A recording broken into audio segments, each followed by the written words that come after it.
Hey everybody, it's your old pal John, otherwise known as the History Buff. How are you all doing today? Well, I'm doing well, and I've got hopefully a surprise for you. I'm not sure if you like it or not, but 10 things the UK does better than the US.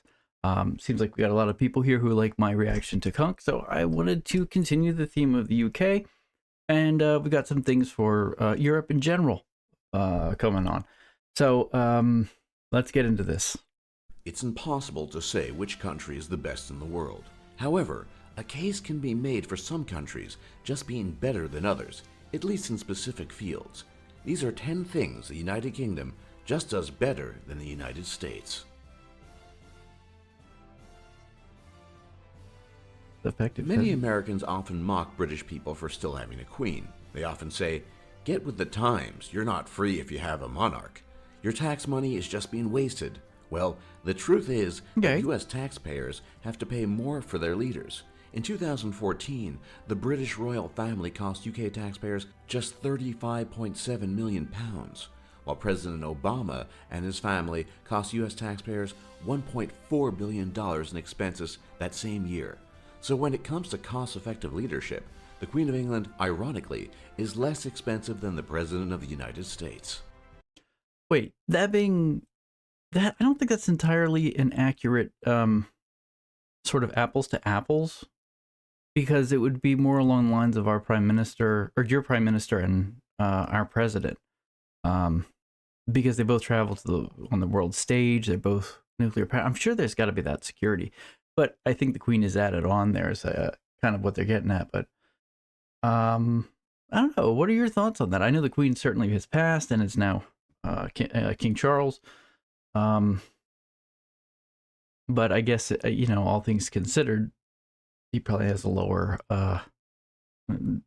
It takes a little bit of a lower amount, or a lot of a lower amount of your tax money. I know mine wastes it. The studies are in, and the verdict is clear. Roundabouts are not only more efficient than US-style traffic intersections, they're also safer. Mythbusters even tested this theory, and they clearly demonstrated that roundabouts allow for 20% more cars to pass through in any period of time than what is possible in an intersection. Another advantage is that in a roundabout, drivers don't have to bring their vehicles to a complete stop. This has been shown to be safer for both drivers and pedestrians. So all in all, in this area, the UK has the US beat when it comes to traffic control. Okay, that looks confusing as hell to me. I mean, is that completely like when you saw the graphic of how the traffic circle works? Did that seem okay to you? Because I looked at it and I was like, this looks like I don't know, something that you have to patent.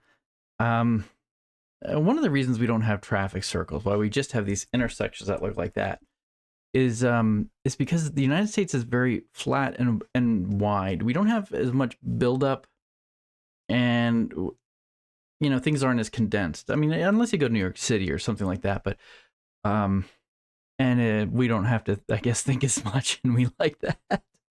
Uh, I do know, I do. We do have a lot of traffic lights.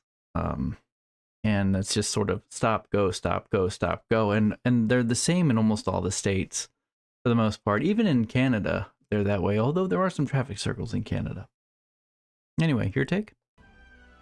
Intelligence. Darn it. The average intelligence of each country in the world is something that has been rigorously studied over the past few decades. Well, the results are in, and quite embarrassingly, people in the UK are smarter than people in the United States.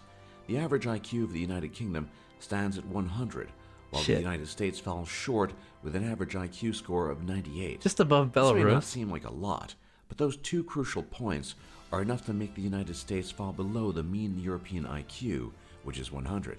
Many people argue about the cause of this, whether it be better schooling or higher standards of living, but the facts don't lie. When it comes to IQ, the UK is superior to the US. Okay, yeah, I do have a. This is just my own take. You guys can have your own take, certainly, but yeah, for us, when it comes to education, there's a lot of state. Out of our 50 states and territories, there's a lot of state control over the education system as to what's taught and what's not, and as to what is emphasized into what's not. But there's also a lot of rugged individualism in the United States, in a sense of, I can do what I want. I think you probably know it's sort of a very American way. So some people just leave school. There's that. The second point on that is that we are not in a diverse area. The UK is part of Europe, and you guys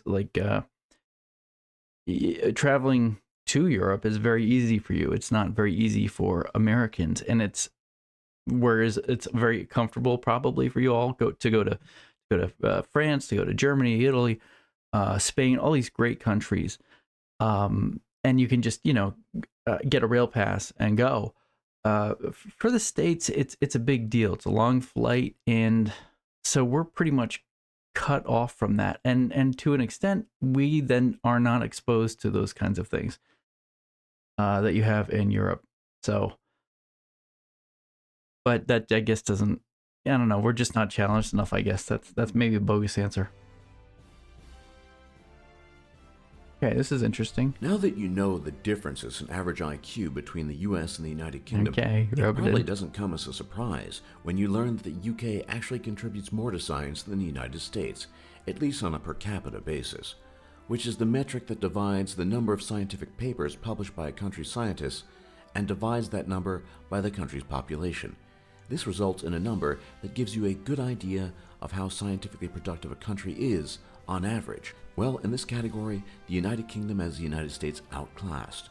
The UK publishes 1.424 scientific papers for every 1,000 citizens, while the United States only produces 0.988 scientific papers per every 1,000 citizens. This gap in contributions in the world scientific community is a point of pride for people living in the United Kingdom, and this is certainly an area where the United States should try to catch up. And so it should be a pride for you guys. You have wonderful colleges such as Cambridge and Oxford. And the neat thing about them is they bring people from all around the globe to study there. Even people from the States go there. A matter of fact, I have a friend that studied at Oxford for a semester. And that is definitely one of the go-to places for learning. So it certainly does make sense that there would be a lot more published papers. Not to mention, again, you guys have a much more worldly outlook than a lot of people do in the United States. It's a generalization I'm making, but if you have any different feelings from the whole thing, let me know.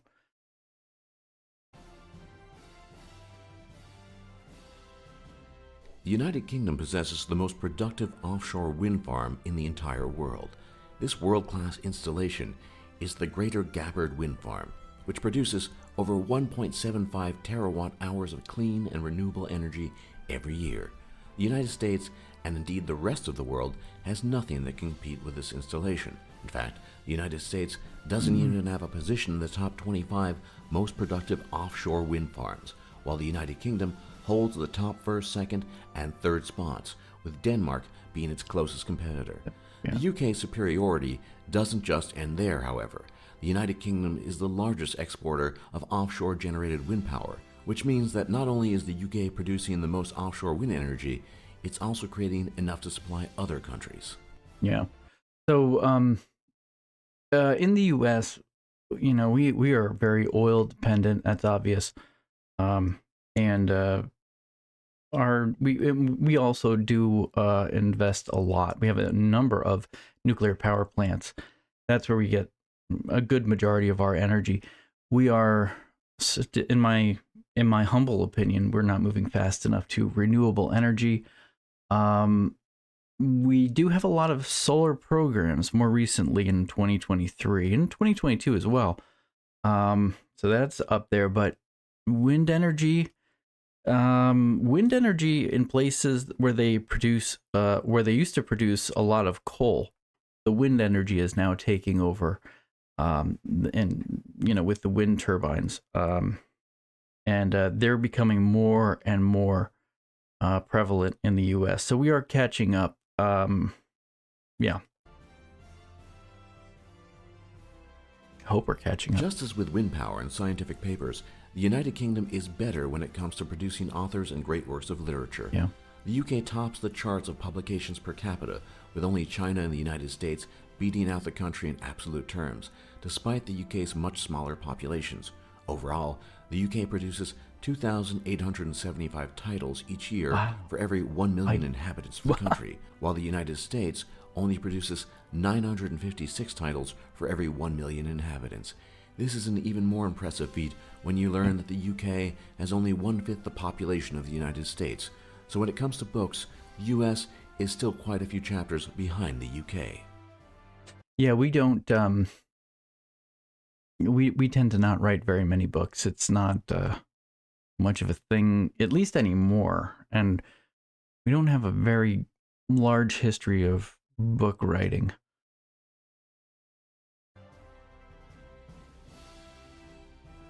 While it is true that Hollywood is the film capital of the world, and as a result produces more films per year, this doesn't compare to one of the UK's greatest film achievements.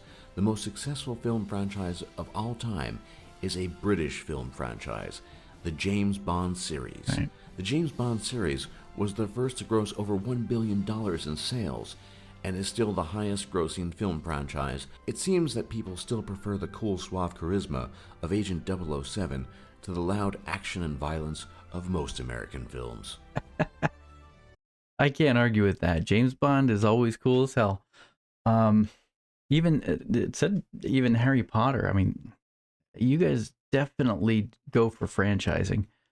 Well, I shouldn't say you guys, but the franchises are pretty well there. The U.S. for a while, we were doing a series of threes. So we had like the Star Wars series, you know, up until like 86. It was the 3 movies. They were the 3 main movies. Then there was, see, Indiana Jones was like 4, and now they're tagging on more and more. Back to the Future was a big one. There were 3 of those. I'm not sure why we don't continue with them. But anyway, it is, I guess, what it is. So, okay. If you're a fan of watching YouTube videos, this is probably the most important category where the UK is better than the US. Despite having invented the internet, the UK has the US outclassed when it comes to average internet speeds. As of 2015, the average connection speed in the UK was 13 megabits per second, while the US only had an average of 12.6 megabits per second. So the next time you're in an argument with a British person on the internet, remember that they probably have you outclassed in internet connection speed. Yeah, that we get a. This is something that we don't acknowledge, or maybe a lot of people in the States don't realize, is that though we may come up with ideas of things, what actually happens is, you know, even coming up with the idea and starting something and being the first in something, the other part of it is that people can build upon those ideas. And you know, I remember when we were doing, like, in the 90s, they were laying all the fiber optic cables. Now they're considered rather slow, and we were also very slow when it came to Wi-Fi speed. We just didn't do that until the early 2000s. That really wasn't a big deal for us. So everything was really plugged in. It wasn't until I went down to South America for 3 months that I realized that everything was Wi-Fi down there. And yeah, so okay. Of the 118 known elements on the periodic table, 24 were discovered by British scientists. This is more than any other country, and further reinforces the case of British superiority in the sciences over the United States. This number includes crucial elements such as hydrogen, sodium, xenon, and platinum. The US, however, wasn't totally outclassed by the UK, as the country did discover 21 elements on the periodic table, and as a result, earns a very respectable second place. Interesting. I didn't know that. I mean, I knew they were very. I knew you guys were very, very good in chemistry and in science in general. To be quite honest, I'm not just going to stick to the periodic table. I mean, I know that, like, and this is just stuff from, like, you know, World War II and after that. You guys have always been a very industrious country and a very I mean, it probably comes from being all over the world, from having a former empire and still having ties to those empires, but very intelligent group of people. This is probably And I'm not just pandering to you guys. That's just my thought. the greatest sign of the UK's importance and massive impact on the shape and history of the globe. Yeah. As a legacy of the once great British Empire, countless flags around the globe still bear the Union Jack. From Australia to New Zealand and even Fiji, over 20 major flags around the world contain the Union Jack in one form or another. Perhaps the most interesting and most humorous is that the number includes the U.S. state of Hawaii, which prominently and proudly displays the Union Jack. The very first flag of the young United States, the Grand Union flag, even contained the Union Jack as well. While countries such as Liberia and Malaysia have similar flags to the U.S. flag, these are poor facsimiles at best, and are vastly outnumbered by countries, states, and territories that still fly the Union Jack with pride. Yeah, that is that's actually pretty cool. It is absolutely a result of having, well, if you've ever looked at the map of countries that England invaded versus, was it England or the UK invaded? I guess the British Empire invaded and ran versus not is a very dramatic map. So it just goes to reason that I would see the Union Jack in a lot of the flags. And I'll be honest with you, I think the Union Jack is a great flag. The United States flag, I don't know. It's I don't know. I don't know what to tell you about it. It's not, to me. It's more of a representative flag, and okay. But I do think that makes sense. I mean, you would want to have, I guess, if you're into the history of your own country, and if you were part of the British Empire, you'd want to have some sort of a tie to it. But I always thought the Union Jack was a pretty cool flag. All right, guys, I hope you enjoyed this. As it says right here, please subscribe. And if you like this, let me know, and I'll do some more of these lists. So, yeah. Thank you again, and I'll talk to you all soon. Don't forget to comment, subscribe, like, share, do whatever you want to do. I'll talk to you later.